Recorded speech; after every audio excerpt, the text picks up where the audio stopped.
प्रचोदयात्। ಗಾಯತ್ರಿ ಅಂದಾಗ ಪ್ರಾಣಶಕ್ತಿ.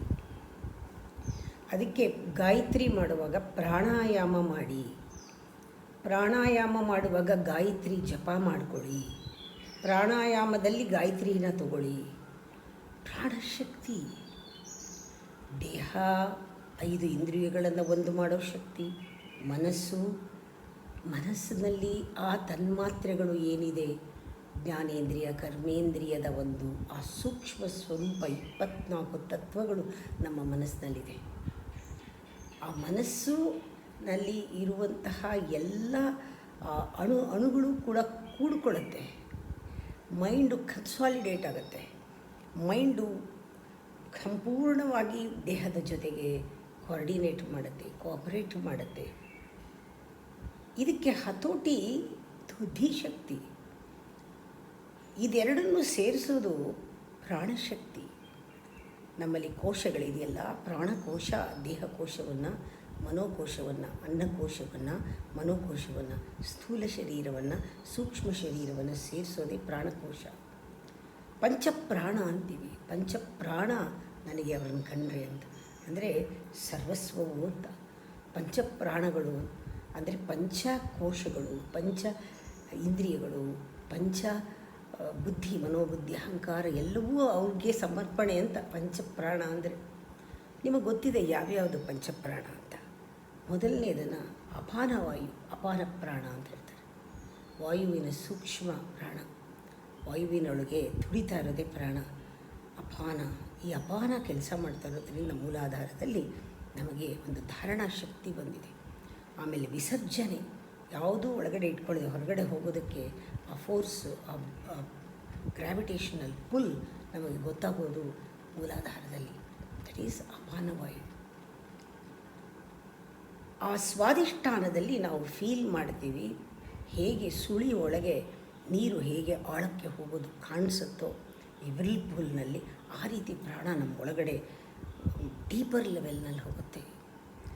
ಅದು ಹೋಗಿ ನಮ್ಮ ಸ್ವಾದಿಷ್ಠಾನದ ಚಕ್ರ ಅಂದ್ರೇ ಅಲ್ಲಿ ಕುಂಡಲಿನಿ ಮನೆ, ಅದು ಜಾಗೃತವಾಗೋ ಜಾಗ ಸ್ವಾದಿಷ್ಠಾನ.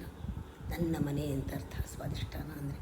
ಆ ತಾಯಿ ಅಲ್ಲಿ ಶಕ್ತಿಯನ್ನು ಪ್ರಚೋದನೆ ಮಾಡುತ್ತೆ, ಪ್ರಾಣಶಕ್ತಿಯನ್ನು.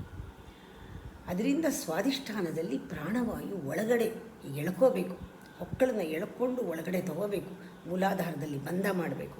ಆವಾಗ ಒಳಗಡೆ ನಮಗೆ ಆ ಪ್ರಾಣವಾಯು ಫೀಲ್ ಆಗುತ್ತೆ. ಆ ಪ್ರಾಣ ಒಳಗಡೆ ಹೋದ ತಕ್ಷಣ ಮಣಿಪುರ ಚಕ್ರದಲ್ಲಿ ಬ್ಯಾಲೆನ್ಸ್ ಆಗುತ್ತೆ.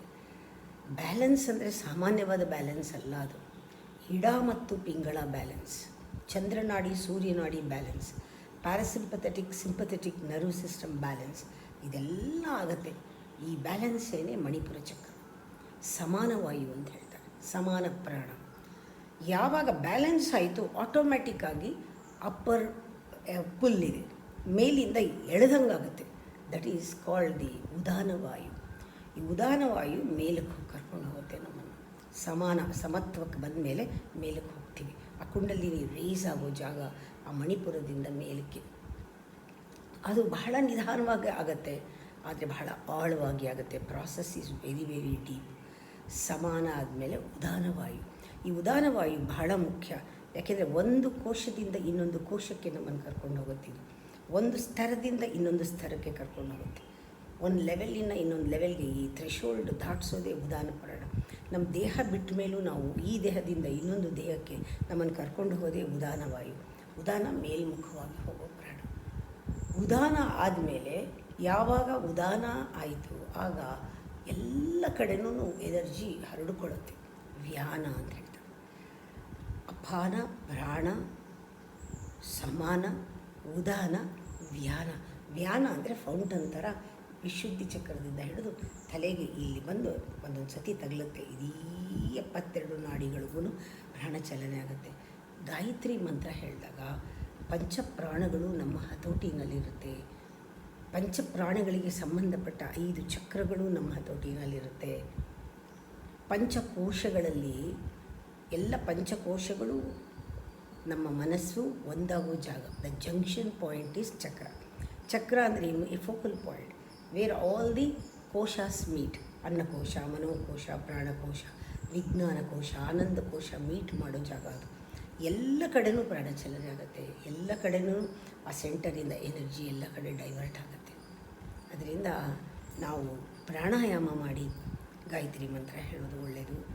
ಸುಖ ಪ್ರಾಣಾಯಾಮ ಮಾಡಿ ಬ್ಯಾಲೆನ್ಸ್ ಮಾಡ್ಕೊಂಡು ಗಾಯತ್ರಿ ಹೇಳಿದ್ರೆ ತುಂಬ ಒಳ್ಳೆಯದು.